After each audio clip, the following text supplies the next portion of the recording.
Joe Biden officially sworn in today as president of the United States. And of course, he faces a myriad of crises on virtually every front. And just as Barack Obama faced quite a number of crises as he was coming into office, very much an open question whether Biden has learned from any of the mistakes, missteps, and failures of the Obama-Biden administration before, Sagar. Yeah, it's going to be interesting. So joining us now to discuss is Briahna Joy Gray. She's former National Press Secretary for the Bernie Sanders presidential campaign, contributing editor at Current Affairs and co-host of the Bad Faith podcast. Great friend of the show as well. It's good to see you, Briahna. Thanks for joining us. I'm glad to be with you both. Absolutely. So we've got an interesting twist here, which is that Joe Biden is coming in after having been vice president for 8 years under Obama. As Crystal said, what do you think that he might have learned from this? What should he have learned necessarily? What are the indicators that we can look for in the first 100 days to make sure that he doesn't repeat some of the same mistakes, or is he already doing that? Well, one of Obama's biggest mistakes was to ignore that, in fact, he was elected with a mandate. He had all three branches of government, and he didn't do what I think a lot of Americans wish he would, right? He inherited an enormous economic crisis and a mandate to spend the money needed to bail people out. But economists largely agreed that he didn't spend enough to actually rectify the crisis. Moreover, the Democratic Party voted against a public option, shot down its own public option, and ended up with a Republican insurance plan that was largely a giveaway to the private insurance industry, while ultimately resulting in, yes, covering 20 million additional Americans, but also driving up premiums in a way that really set the stage for Republicans, and namely Donald Trump, to position themselves as a populist alternative to the unwise spending of the Democratic Party. And what we're seeing now is that Joe Biden is backing away already from some of the big populist offerings that arguably gave him those much needed Senate seats in Georgia.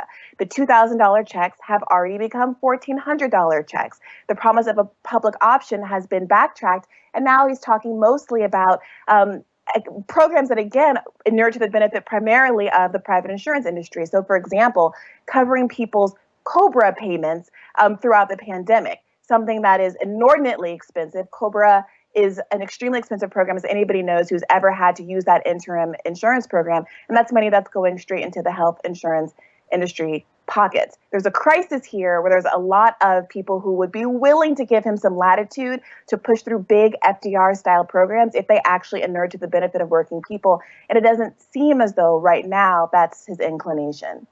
Mm-hmm. Let's talk more about that healthcare piece, because this is something that I know you've been tracking. I've been tracking really closely. I mean, I noted right away on the campaign trail, he stopped talking about the public option. And to me, that was a red flag right away. He continued to talk about coronavirus and things specific to vaccine delivery and getting the pandemic under control. But any discussion of the public option after the Democratic primary basically dropped off the table. So I'm not surprised at all, in spite of the fact that in those unity task forces, they negotiated a fairly robust public option, that this has now been sort of excised from any of his at least immediate plans in his presidency.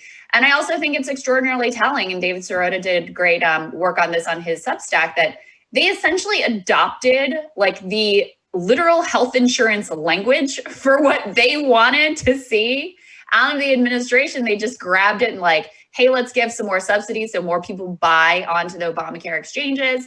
Let's get more people on COBRA, which anytime you hear the word COBRA, you should just think health insurance giant giveaway.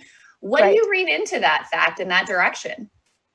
Well, what I read into it is that one of Joe Biden's senior advisors is a former healthcare industry lobbyist, Steve Fischetti. I read into it that Joe Biden took more money from the private health insurance industry than any other candidate in the Democratic primary. I read into it that Joe Biden was largely the choice of the bipartisan consensus of corporate America because he pledged to maintain the for-profit health insurance industry that is literally killing so many Americans.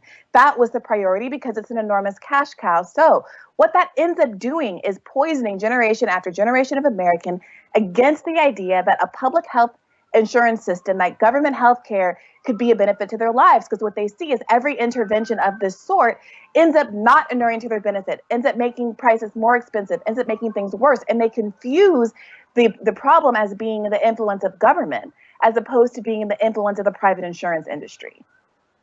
And so with all of that said, Briahna, it's going to be a tight margin there in the Senate. How do you expect, and what fights do you expect Biden to pick necessarily with Manchin, or if anything at all going forward as we see in the first 100 days?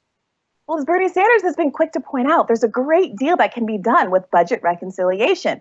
And yet, Joe Biden is still making a choice to go ahead and try to pursue a bipartisan bill, as though we didn't learn enough, again, from the Obama administration, that Republicans, more or less, aren't there to play those kinds of games. So, I hate to quote Karl Rove, but sometimes when you're right, you're right. He has said that political will is not something you can put in the bank and grow interest on. You have to spend it or it goes away. And if ever there was a moment for Joe Biden to capitalize on the political will that is inherent to this moment, where so many people are in crisis. 15 million people just lost their employer-based health insurance. Something like 25% of American workers have applied for unemployment benefits over the course of the past year.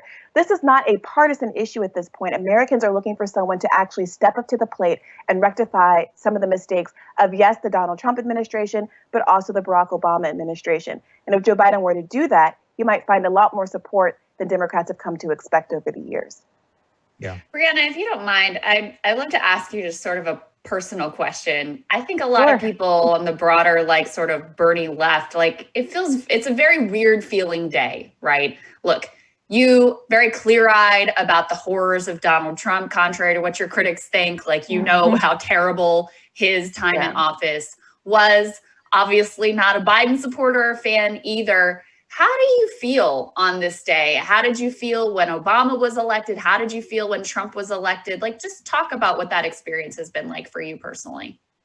Well, the last time I was ever in D.C. for an inauguration was because I came excited, bright-eyed and bushy-tailed, like a lot of people, to come see Barack Obama's 2008 inauguration. And I think a lot of voters across the ideological spectrum had high hopes for what he could deliver to Americans. Because, yes, we were in a crisis. And the disappointment that followed over the next 8 years, slowly and gradually, I think really laid the stage for Donald Trump. The Democrats have never really reckoned with what motivates an Obama to Trump voter. They haven't really recognized the extent to which trade was such an important motivator for people who turned away from the Democratic Party, people who are longtime union families, et cetera.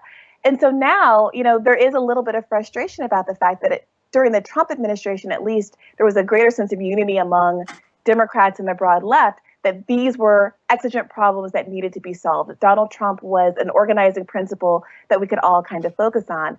Now what's become really clear is that the cohort of the broad left, of liberals, of Democrats who said, okay, we recognize that Joe Biden is flawed, but we can push him left, are now completely unwilling to do so, completely unwilling to acknowledge any substantive criticism, seemingly willing to walk into an expansion of the surveillance state and the police state, to fund more police, to follow the architect of the 94 crime bill into who knows what now. He's been given the exactly wrong kind of mandate by people who should be invested in pushing him to be the best president he could be.